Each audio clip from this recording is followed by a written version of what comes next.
Hello and welcome back to my another tutorial. In this tutorial I am going to share with you how to increase vertical machine memory in your Windows 11.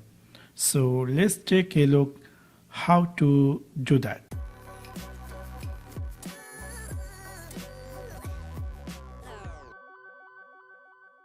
Maybe somehow or some cases you're looking for how to increase vertical machine memory in your Windows 11. In order to do that, it's really very easy and simple. You need to click in your Windows 11 search bar and type here sysdm.cpl and then open this. After open this, you're going to see it will directly take you to the system properties.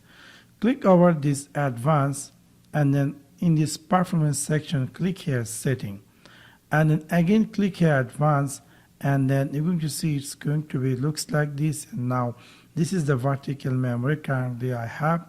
If you decide to change it, click here change and then uncheck this, and obviously it is in C system manage.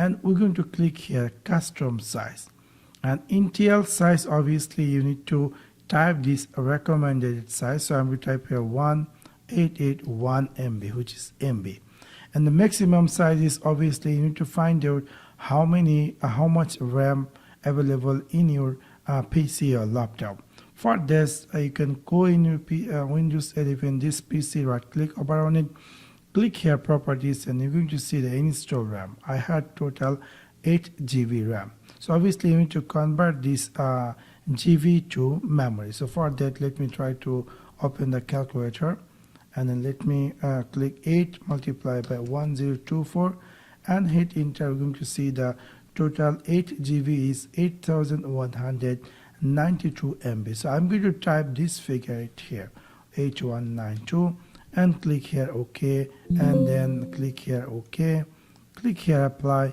click here OK, and click here OK.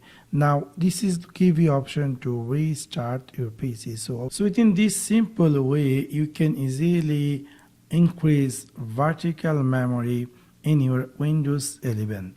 So that's for now. Thanks for watching my video. See you next one. Peace.